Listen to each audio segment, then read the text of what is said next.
Oi, pessoal! Hoje nós vamos estudar sobre algumas revoltas urbanas no período da República Oligárquica. Duas delas, na verdade, a revolta da vacina e a revolta da chibata.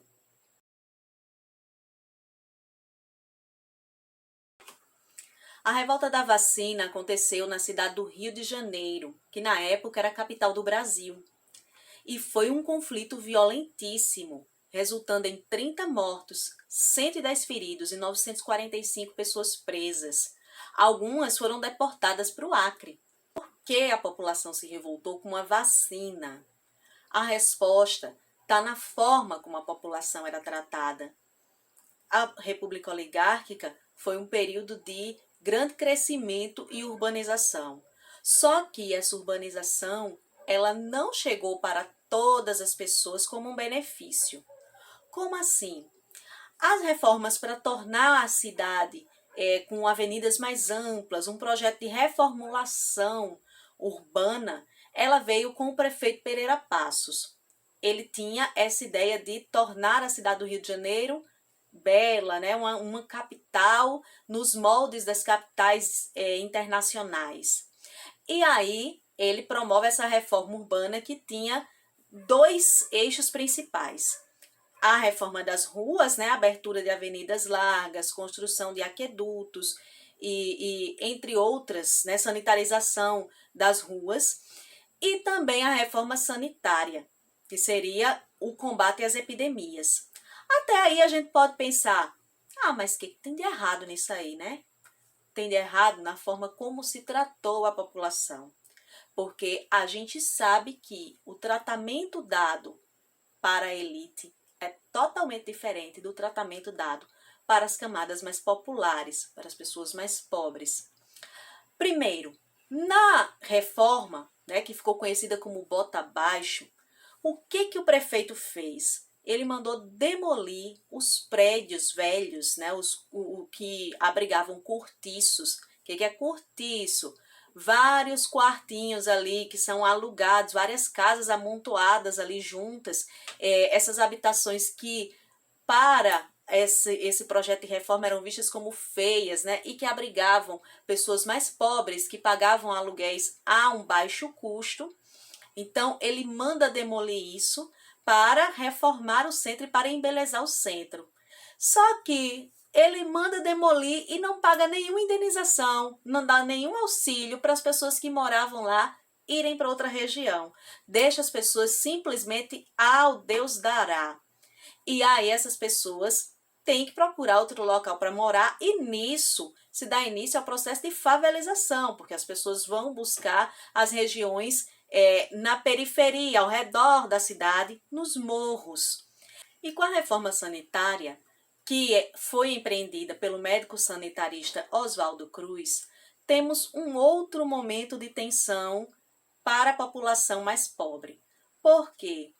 A ideia, como eu já falei, a ideia era das melhores, combater as epidemias, combater a proliferação de insetos, né, e de vetores de doenças, de transmissão de doenças.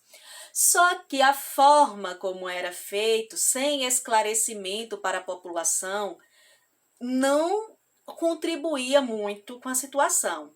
Por quê? Os agentes de saúde, os conhecidos como mata-mosquitos, eles foram autorizados pelo Oswaldo Cruz a invadir as casas, a entrar nas casas à procura de insetos, à procura de ratos, à procura de situações em que se proliferasse doenças. E aí invadir a casa é uma coisa muito pesada, é muito difícil.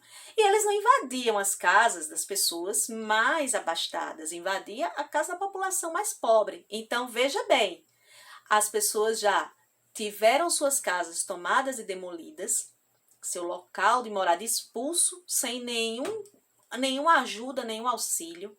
Depois, o local onde eles passam a morar é invadido e a cereja no bolo da história: a vacinação obrigatória contra a varíola. Então, essa vacinação em que a pessoa não podia se recusar e que se recusasse, poderia os agentes de saúde entrar com a guarda, né, e vacinar a pessoa à força, isso foi a gota d'água para que se explodisse a revolta, porque já era uma população que estava abandonada, massacrada e desrespeitada em seus direitos. Então, o que acontece? Era inadmissível que o governo viesse violar o corpo das pessoas.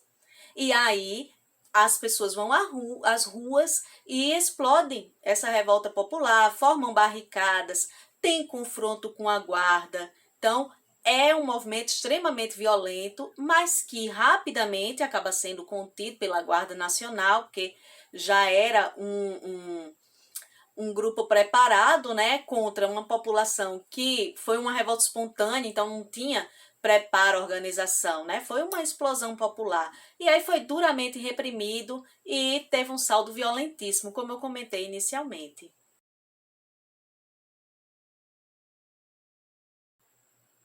A revolta da Chibata aconteceu também no Rio de Janeiro, no ano de 1910, e tem esse nome porque o motivo para essa revolta foi um castigo imposto a um marinheiro que recebeu 250 chibatadas como punição, quando o normal, entre aspas mesmo, porque não há normal em apanhar, não há normalidade nisso, eram 25 chibatadas. Então, além da brutalidade do castigo, de ser o castigo com chibatada, ele excedeu e muito o que já acontecia de forma corrente. Só que nisso, gente, está envolvido um problema muito antigo na população brasileira e que permanece até hoje, que é o racismo. Porque, veja bem, a escravidão ela foi abolida no ano de 1888. O ano de 1910 estava muito próximo. E como já vimos, né, não houve um amparo, não houve um plano de integração a essas pessoas ex-escravizadas à sociedade. E muitos deles acabaram ocupando funções informais. E a função formal que muitos ex-escravizados ou filhos de escravizados e ex-escravizados passaram a assumir como uma forma de garantia de um salário pequeno, mas existente, era a marinha, era entrar para a marinha. Só que eles não faziam uma carreira na marinha como os filhos da elite. Eles ficavam sempre ali no cargo de marinheiro, em que a alimentação não era boa, o salário não era alto e que eles também sofriam castigos físicos. Então, após a punição imposta ao Marcelino Rodrigues de Menezes, que recebeu essa punição excessiva e sem direito a tratamento médico, marinheiros organizados, né, liderados pelo marinheiro João Cândido e pelo Francisco Dias Martins, eles organizam esse levante e eles conseguem tomar vários navios e apontam seus canhões para a cidade do Rio de Janeiro. Eles ameaçam atirar caso suas exigências não sejam atendidas. E o que eles queriam? Eles queriam o fim dos castigos físicos, queriam melhor salário, queriam o perdão pelo envolvimento, né, no levante, a anistia, de que eles não fossem julgados nem punidos por participar dessa revolta, e queriam melhor alimentação. Quando os canhões estavam todos apontados para a cidade e com a ameaça de se atirar, de ser bombardeada, o presidente, claro, disse: vamos atender todas as reivindicações, baixem as armas que a gente conversa. E aí, quando baixaram a guarda e desembarcaram, nenhuma das exigências acabou sendo atendida de forma significativa, o que levou a um novo levante 2 semanas depois, puxado dessa vez por fuzileiros navais. Só que foi rapidamente contido e o presidente acaba o quê? Prendendo todo mundo, quem participou do primeiro levante e quem participou do segundo levante. Alguns dos envolvidos, eles sofreram tortura na prisão, como foi o caso de João Cândido. Alguns foram deportados para a Amazônia. Outros morreram na prisão. João Cândido mesmo presenciou a morte de muitos de seus colegas na prisão. 2 anos depois, o João Cândido e o Dias Martins, eles foram julgados, considerados inocentes, só que foram expulsos da Marinha. O João Cândido, ele terminou seus dias na pobreza. Ele acabou morrendo no ano de 1968.